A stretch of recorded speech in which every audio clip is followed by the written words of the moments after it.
नमस्कार, ज्ञान विविधि चैनल में मैं मंजू शर्मा आपका फिर से स्वागत करती हूँ, अभिनंदन करती हूँ। आज हम कक्षा 9 का जो प्रकरण है जलवायु, उसके बारे में हम अध्ययन करेंगे।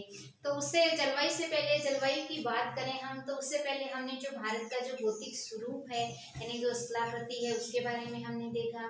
उसके बाद हमने जो अफवाह जो पढ़े, उसमें जो हमने नदी तंत्र पढ़े हैं, हमने जो झीलों के बारे में पढ़े हैं, उनके बारे में हमने अध्ययन किया था। तो यानी किसी भी जो क्षेत्र है उसके प्राकृतिक जो पर्यावरण को समझने के लिए ये जो 3 मूल तत्व होते हैं, जैसे हमने जो जल, थल और वायु, ये 3 जो मूल तत्व वो आवश्यक होते हैं। तो इस प्रकरण में हमने क्या किया था, पहले जो प्रकरण पढ़े थे उसमें स्थलाकृति यानी जो हमारा जो स्थल के बारे में हमने देखा, भौतिक स्वरूप है, पर्वत है, पठार हैं। उसके बाद हमने जो अफवाह यानी अफवाह नदियों के तंत्र यानी जल से संबंधित हमने जो अध्ययन किया। आज हमारा जो हम कह सकते हैं वायुमंडलीय जो तत्व है उसके बारे में हम अध्ययन करेंगे, यानी जो वायुमंडलीय अवस्था है इससे संबंधित उसके बारे में हम देखेंगे। तो किसी भी क्षेत्र के बारे में यदि हम देखें, कभी कभी देखते हैं दिसंबर का महीना होता है तो हमें बहुत सर्दी लगती है, ऊनी वस्त्र पहनते हैं, और जैसे ही मई जून का महीना आता है तो हमें जो गर्मी लगती है, तो ये क्यों होती है। या फिर जुलाई अगस्त का जो महीना होता है तो वर्षा आती है, तो ये किस कारण से होता है। तो ये सारे के सारे जो कारण हैं, इन प्रश्नों का उत्तर हमें किस में मिलेगा, इस जलवायु में मिलेगा। यानी इस जलवायु के बारे में अध्ययन करके हम इन प्रश्नों का उत्तर प्राप्त कर सकते हैं। तो आज का हमारा जो ये प्रकरण है वो है जलवायु। तो जलवायु के बारे में हम देखते हैं। जलवायु के बारे में बात करें तो विश्व के जो प्रदेश हैं, इनमें अनेक जो जलवायु, अनेक जो प्रदेश, अनेक प्रकार की जलवायु वो जो है पाई जाती है। भारत की बात करते हैं। आज हम भारत की जो जलवायु इसके बारे में अध्ययन करेंगे। तो भारत की जलवायु वह किस प्रकार की जलवायु है, मानसूनी जलवायु है। भारत की जलवायु, कई बार प्रश्न आता है, तो भारत की जलवायु है वो मानसूनी जलवायु है। किस प्रकार की जलवायु है, मानसूनी जलवायु हम कह सकते हैं भारत की जलवायु है। अब मानसूनी जलवायु की बात करें तो एक शब्द बनता है यहाँ पर आपका मानसून, ठीक है। तो मानसून क्या होता है इसके बारे में यदि हम देखें, कई बार प्रश्न आता है मानसून शब्द का अर्थ क्या होता है। तो पहले ये भी देख लेते हैं। मानसून शब्द यानी इस शब्द की उत्पत्ति क्या वो किससे हुई है, इस शब्द की उत्पत्ति ये जो अरबी भाषा का एक शब्द है, अरबी भाषा का शब्द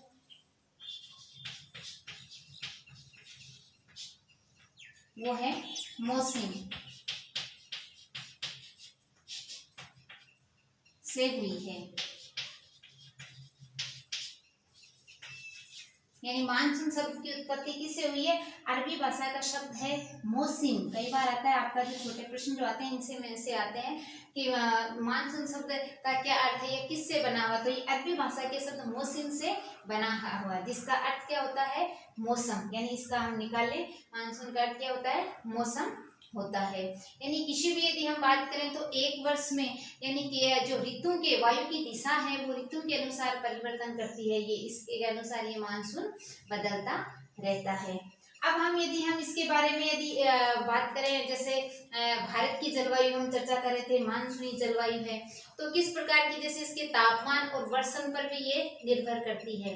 तापमान और वर्षण की बात करें, सबसे वर्षण का अर्थ होता है वर्षा, तो सबसे पहले हम यदि तापमान की बात करें, जैसे तापमान में भारत में तो जो एक रूपता होते हुए भी जो इसके जो प्रदेश हैं, जो राज्य, इनके जो क्षेत्र हैं, उनमें अलग अलग प्रकार की जो है वो जलवायु वो हम कह सकते हैं। तो इसके लिए हमें अलग अलग प्रकार की वर्षा भी अलग अलग जो क्षेत्र में अलग अलग सेंटीमीटर होती है, या तापमान भी है तो वो अलग अलग सेंटीमीटर, अलग अलग सेंटीग्रेड होता है। तो तापमान की बात करें, जैसे ग्रीष्म ऋतु है, तो ग्रीष्म ऋतु में यदि राजस्थान की बात करें तो राजस्थान में ग्रीष्म ऋतु में 50 डिग्री तक पारा चला जाता है, यानी इतनी जो ज़्यादा गर्मी होती है। और यदि हम जम्मू कश्मीर की बात करें, उसी समय गर्मी की ऋतु में जम्मू कश्मीर की बात करें तो जम्मू कश्मीर में ये 20 सेंटीग्रेड ही रहता है, जबकि राजस्थान में क्या होता है 50 डिग्री सेंटीग्रेड हो जाता है तापमान ग्रीष्म ऋतु में, और जम्मू कश्मीर में 20 सेंटीग्रेड ही रहता है।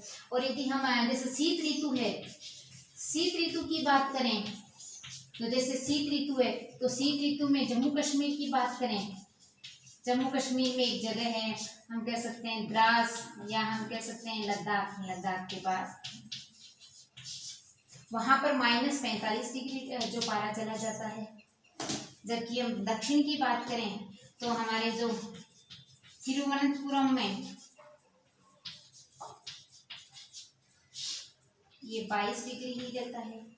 यानी हम इसमें जो है वो भिन्नता हम देख सकते हैं। एकरूपता होते हुए भी प्रादेशिक क्षेत्रों में हम इसकी जो तापमान में देख सकते हैं। जैसे राजस्थान में ग्रीष्म ऋतु में 50 डिग्री है, तो जम्मू कश्मीर में ये 20 डिग्री ही मिलेगा। शीत ऋतु में बात करें तो शीत ऋतु में इतनी सर्दी होती है कि हम जम्मू कश्मीर की द्रास की, लद्दाख की बात करें तो वहाँ जो पारा है -डिग्री वो जो चला जाता है, इतनी सर्दी होती है। जबकि दक्षिण की बात करें तिरुवनंतपुरम में ये 22 डिग्री ही रहता है। अब यदि हम वर्षा की बात करें, यानी वर्षा की बात करते हैं, तापमान के बाद यदि वर्षा पर भी ये निर्भर करता है, तो वर्षा की यदि हम देखें, कई बार वर्षण शब्द आता है तो इसमें कंफ्यूजन मत होना, वर्षण या वर्षा, ठीक है। तो वर्षण की यदि हम बात करें, जैसे वर्षण में भी अलग अलग क्षेत्र में अलग अलग भिन्नताएं, इसीलिए हमारी जो मानसूनी जलवायु इसलिए कहा जाता है भारत की जलवायु को। जैसे मेघालय राज्य है, मेघालय राज्य में क्या होती है, हमने देखा था विश्व की सबसे ज्यादा वर्षा होती है मेघालय राज्य में, भारत के मेघालय राज्य में। तो वहां पर 400 सेंटीमीटर तक वर्षा होती है। और यदि हम जब राजस्थान की यदि हम बात करें, यदि हम जो राजस्थान की बात करें, पश्चिमी राजस्थान, हमारा जो पश्चिमी राजस्थान है जिसमें हमारे जो थार मरुस्थल भी आता है, हम उसमें 10 सेंटीमीटर की वर्षा देखने को मिलती है।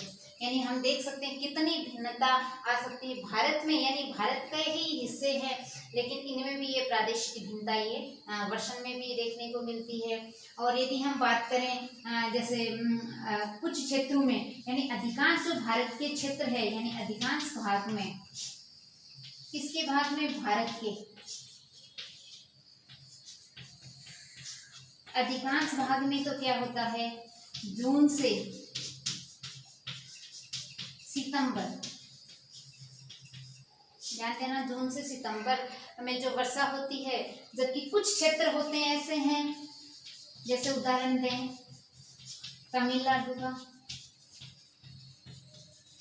तो तमिलनाडु में क्या होती है, वो वर्षा होती है वो अक्टूबर नवंबर में,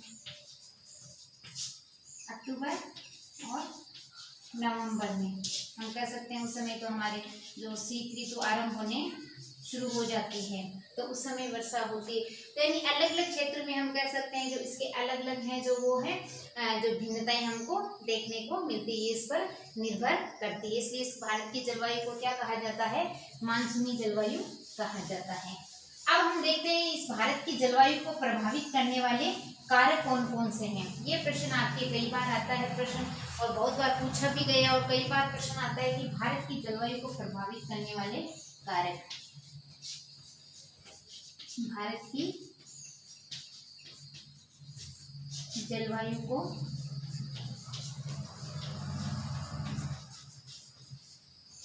प्रभावित करने वाले कारक।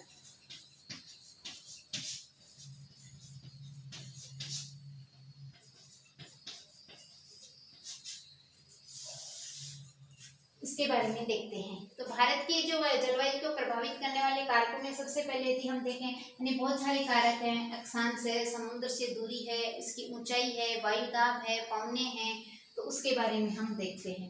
सबसे पहले यदि हम अक्षांश की बात करें, तो अक्षांश ये जो पॉइंट बनता है, कैसे यदि अक्षांश की बात करें हम तो ऐसे ही समझ लेते हैं, जैसे मान लो ये भारत का मानचित्र है, ठीक है। तो भारत के मानचित्र के बीचों बीच से जो ये कर्क रेखा गुजरती है, हमने ये जो पृथ्वी का जो हमने देखा था उसमें तो क्या देखा था, सबसे पहले बीच में हमारी जो विषुवत रेखा है, अक्षांश रेखा, उसके बाद हमारी जो कर्क रेखा है, उसके बाद यहाँ जो मकर रेखा हमने ये देखी थी, ये नीचे जो मकर रेखा है,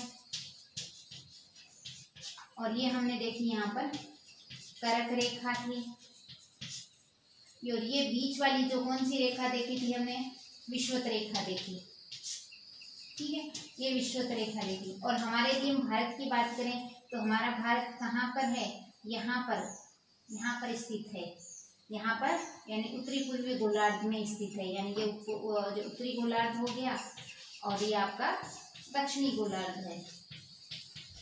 तो यहाँ पर स्थित है, तो हम यहाँ पर इसकी अलग से यदि हम भारत की स्थिति अलग से देखते हैं तो यानी ये जो हम देखते हैं कर्क रेखा, ये थी हमारी यहाँ पर जो कर्क रेखा है, तो कर्क रेखा यहाँ भारत की क्या होती है, बीचों बीच से गुजरती है।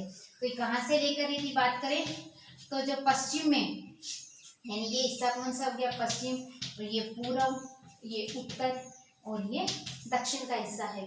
तो पश्चिम में जो कच्छ के रण है, यानी गुजरात राज्य में जो कच्छ का रण है से लेकर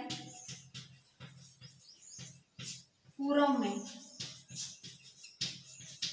मिजोरम तक ये निकलती है हमारी, यानी ये यहाँ से पश्चिम का जो कच्छ का रण से शुरू होकर यहाँ पूर्वोत्तर राज्य है, जो राज्य है मिजोरम, यहाँ से ये कर्क रेखा होकर गुजरती है। तो जहाँ से ये कर्क रेखा होकर जो गुजरती है, ध्यान देना, ये जो कर्क रेखा है जो बीच से होकर गुजरती है भारत के, तो इसका जो हम देख रहे हैं, इससे भारत क्या होता है, दो भागों में बंट जाता है। हम देखते हैं इसके दो भाग हो गए, यानी कर्क रेखा यहाँ से गुजरी तो एक भाग तो ये ऊपर रह गया, एक भाग नीचे हो गया, तो आधा हिस्सा ऊपर आधा हिस्सा नीचे। जो ऊपर के जो भाग होता है उसको क्या कहा जाता है, उपोष्ण कटिबंधीय क्षेत्र, उपोष्ण कटिबंधीय क्षेत्र। जो नीचे का भाग है इसको क्या कहा जाता है, उष्ण कटिबंधीय क्षेत्र, उष्ण कटिबंधीय क्षेत्र इसको कहा जाता है। तो ये दो प्रकार की हमें जो जलवायु की विशेषता में ये दो विशेषताएं हमें देखने को मिलती हैं भारत में, एक तो उपोष्ण कटिबंधीय और दूसरी हमें ये उष्ण कटिबंधीय जो प्रकार की जलवायु, ये इस दोनों की दोनों विशेषताएं ये भारत में पाई जाती है। क्योंकि कर्क रेखा बीच में से होकर गुजरती है तो ये इसको भारत को ये दो भागों में बांटती है, तो ये यहाँ से होकर गुजरती है। ठीक है, अब हमारा दूसरा जो है प्रभावित करने वाला यदि हम कारक देखें, अगला हमारा कारक है वो है ऊंचाई।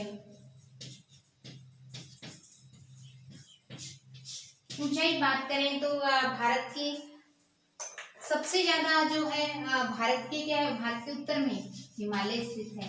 हमने देखा भारत के उत्तर में क्या है, हिमालय। अब हिमालय होने के कारण क्या होती है, इसकी ऊंचाई भी क्या है, काफी ऊंचाई हमने देखी थी। हमने जो पिछले जो कक्षा 8 में जो हमने अध्ययन किया था, काफी जो या हमने भारत के भौतिक स्वरूप में भी हमने जो इसी जो प्रकरण का जो दूसरा अध्याय हमने किया था, तो उसमें हमने देखे थे जो पहाड़ों की जो हमने ऊंचाई देखी थी। जैसे सबसे ऊंची चोटी जो माउंट एवरेस्ट 8,848 मीटर की, तो इस प्रकार हमने कंचनजंगा की देखी 8,548। तो इस प्रकार उत्तर में हिमालय के कारण ये काफी जो ऊंचे ऊंचे पर्वत ये हमें देखने को मिलते हैं, जिसके कारण ये पर्वत हमारे लिए क्या करते हैं, यानी हिमालय पर्वत क्या करता है, जो मध्य एशिया से जो आने वाली ठंडी हवाओं को से हमारी रक्षा करता है। आने वाली ठंडी हवाएं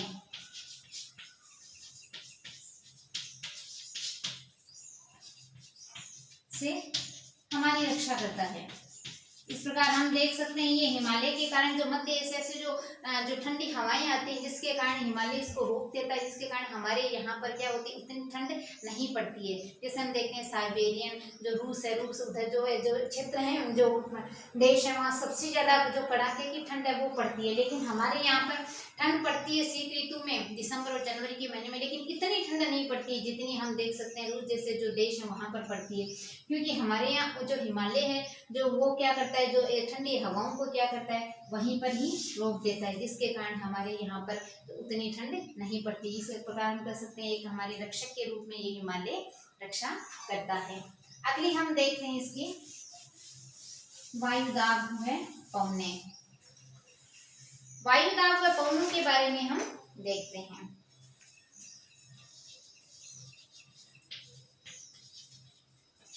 वायुदाब व पवन, इसके बारे में हमने देखा था। पवनों के बारे में भी हमने अभी ये जो कक्षा 8 में हमने अध्ययन किया था। वायुदाब के बारे में भी हमने अध्ययन किया था कि पवने किस प्रकार की पवने हैं, किस प्रकार के हमने जो वायुदाब है। तो भारत में जो जलवायु है वो क्या है, भारत की जो जलवायु और जो मौसमी जो अवस्थाएं हैं वो निम्न, जो हम अभी बताऊंगी, निम्न जो वायुमंडलीय अवस्थाओं से संबंधित होती हैं। वो कौन कौन सी होती हैं इसके बारे में देखें। तो सबसे पहले तो क्या होती हैं, इसकी जो वायुदाब और धरातलीय पवनें होती हैं। इसमें वायुदाब है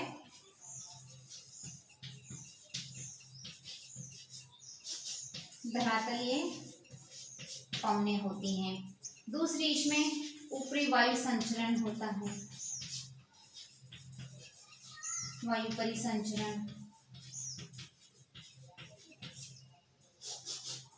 तीसरी यदि हम बात करें तो इसका जो इसमें होता है पश्चिमी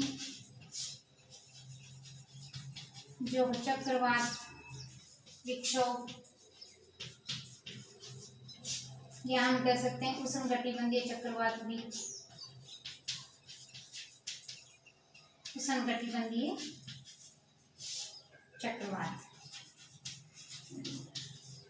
ये इसकी जो प्रमुख अवस्थाएं हम इसमें देख सकते हैं। सबसे पहले यदि हम बात करें वायुदाब और धरातलीय पवनों के बारे में, यदि हम बात करें, सबसे पहले इसके बारे में देखते हैं। तो भारत क्या है, भारत उत्तरी पूर्वी है, जो है वो पवनों वाले क्षेत्र में स्थित है। यानी भारत की बात करें तो भारत क्या है, उत्तरी पूर्वी, यानी उत्तरी पूर्वी जो पवनों वाले जो क्षेत्र में स्थित है। हवाएं चलती हैं वो इस प्रकार चलती हैं, क्षेत्र में स्थित है। हम कह सकते हैं भारत का जो वायुदाब व पवन तंत्र अद्वितीय है।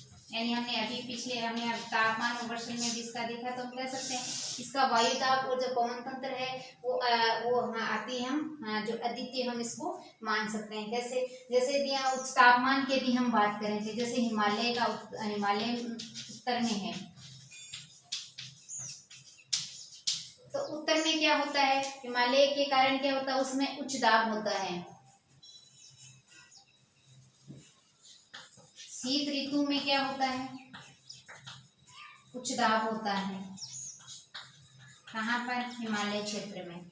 जबकि ग्रीष्म ऋतु की बात करें तब उत्तरी पूर्वी, इसमें भारत में क्या होता है, निम्न दाब होता है, निम्न दाब होता है। तो ये इस प्रकार ये जो वायुमंडल में ये जो धरातलीय पवनें वो क्या है, चलती रहती हैं। अब हमने जो हमारा दूसरा पॉइंट देखा इसी का, वायुदाब और पवनें, ऊपरी वायु परिसंचरण, ये क्या होता है इसके बारे में देखते हैं। ऊपरी वायु परिसंचरण, इस प्रदेश का जो हम कह सकते हैं, इस क्षेत्र का, यहाँ यानी हमारे भारत का क्या है, जो ऊपरी वायु परिसंचरण क्या है, इसका हम कह सकते हैं ये जो पश्चिमी प्रवाह है उसी का एक घटक है। और इस पश्चिमी प्रवाह का एक प्रमुख घटक क्या मान सकते हैं हम इसको, इसका पश्चिम प्रवाह का घटक क्या है, जेट धाराएं, जो क्या है 27 डिग्री से हम कह सकते हैं 30 डिग्री तक ये क्या करती हैं, जो उत्तरी अक्षांशों में स्थित होती हैं।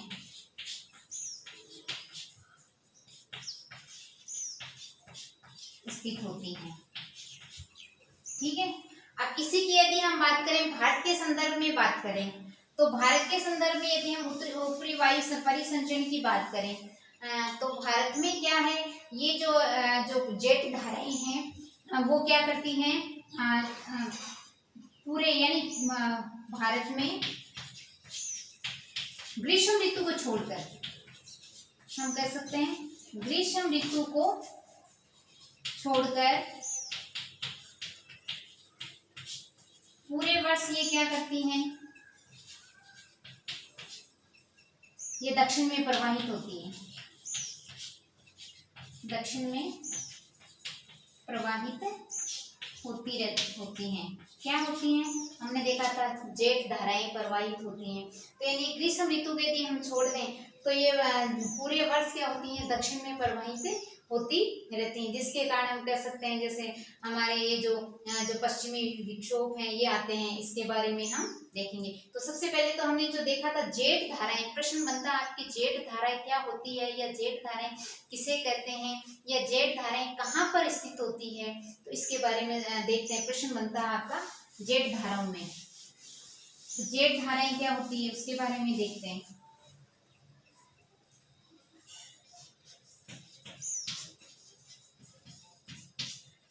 जेठ धाराओं के बारे में देखें, प्रश्न बनता है आपका कई बार कि जेठ धाराएं क्या होती हैं।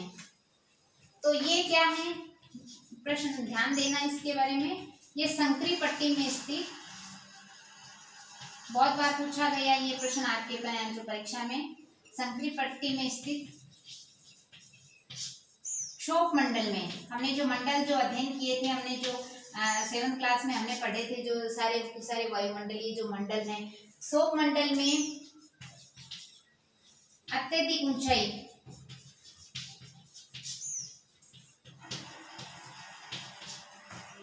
वाली, यानी ऊंचाई की बात करें तो ये 12,000 मीटर तक भी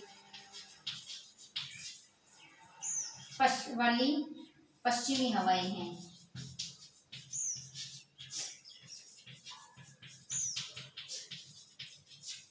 ये है जेठ धारा, यानी संकरी पटरी में स्थित है। कहाँ पर ये क्षोभ मंडल में, प्रश्न आता है जेठ धाराएं कहाँ पर चलती हैं, तो क्षोभ मंडल में चलती हैं। इसका प्रश्न का ध्यान देना, कई बार प्रश्न आता है आपके। तो ये संकरी पट्टी में स्थित क्षोभ मंडल में सबसे अधिक ऊंचाई वाली क्या है, ये पश्चिमी हवाएं हैं। यदि हम इसकी इनकी जो गति यदि हम देखें तो मान लो ग्रीष्म ऋतु में देखें, बहुत तेज गति से जो चलने वाली जेठ धाराएं हैं ग्रीष्म ऋतु में, तो ये 110 किलोमीटर प्रति घंटा चलती हैं, प्रति घंटा तक चलती हैं। और यदि हम शीत ऋतु की बात करें तो शीत ऋतु में 184 किलोमीटर ये प्रति घंटा के हिसाब से ये चलती है, यानी बहुत तेज जो चलने वाली जो जेट धाराएं चलती हैं, जिसके कारण भी हम कई बार देखते हैं जैसे उत्तर है, देश के जो उत्तर है या उत्तर पश्चिमी जो, इसमें क्या करते हैं पश्चिमी विक्षोभ या उष्णकटिबंधीय चक्रवात यहाँ पर क्या होते हैं, आते हैं। जैसे हम खास वजह से उड़ीसा का क्षेत्र है, हम देखते हैं सबसे ज्यादा जो पश्चिम है, जो बंगाल की खाड़ी से जो विक्षोभ बनते हैं, पश्चिमी विक्षोभ, जिसके कारण क्या होता है यहाँ पर क्या होता है उष्ण जो बड़े बड़े चक्रवात आते हैं। हमने चक्रवात वाला जो 8वीं कक्षा में हमने अध्ययन किया था, जैसे बहुत जो बड़े जो जनमाल की जो हानि होती है वो सबसे जो चक्रवात कौन से होते हैं, उष्णकटिबंधीय चक्रवात होते हैं, तो वो सबसे ज्यादा हानि होती है। तो बंगाल की खाड़ी में जो सबसे ज्यादा चक्रवात आते हैं, भारत में जो आते हैं वो बंगाल की खाड़ी में आते हैं, जिनको क्या कहा जाता है, चक्रवात कहा जाता है। तो जिसके लिए ये जेठ धाराएं जो इसके लिए होती हैं, जो 110 गर्मी की ऋतु में तो 110 किलोमीटर प्रति घंटा के हिसाब से आती हैं, और शीत ऋतु में 184 किलोमीटर प्रति घंटा के हिसाब से आती हैं। तो आपके उदाहरण देखें तो उड़ीसा का जो चक्रवात हम इसको ले सकते हैं। और उष्णकटिबंधीय जो बड़े बड़े जो हमने देखे थे जो उष्ण जो चक्रवात आते हैं, जैसे अमेरिका में इसको जो हरिकेन कहा जाता है, जापान में इसको टाइफून कहा जाता है, मेक्सिको में इसको टोर्नेडो कहा जाता है। तो इस प्रकार के जो पश्चिमी विक्षोभ से ये चक्रवात आते हैं। तो आज हमने ये देखा हमारी जलवायु के बारे में। तो सबसे पहले हमने जलवायु के बारे में देखा और उसके जो प्रभावित करने वाले जो कारक हैं, तो उसको वापस आप एक बार देखना और इसको समझना। कई बार प्रश्न आता है आपके जो जलवायु को प्रभावित करने वाले कारक, तो छोटा एक प्रश्न पूछते हैं जलवायु को प्रभावित करने वाले कारक, तो आपके हैं ऊंचाई है, आपकी जो अक्षांश है, समुद्र से दूरी है, आपकी जो वायुदाब है, पवने हैं, ये प्रभावित करने वाले इसके कारक हैं। और एक प्रश्न बनता है आपकी जो जेठ धाराओं का, कई बार आता है प्रश्न जेठ धाराएं क्या है, तो इसके बारे में इसको देखना और समझना। कल हम इसके बारे में आगे इसके बारे में हम इसी का प्रकरण का जो है मानसून का आगमन है और जिसकी ऋतुएं इसके बारे में हम कल देखेंगे। तो आज के लिए इतना ही, तब तक के लिए नमस्कार।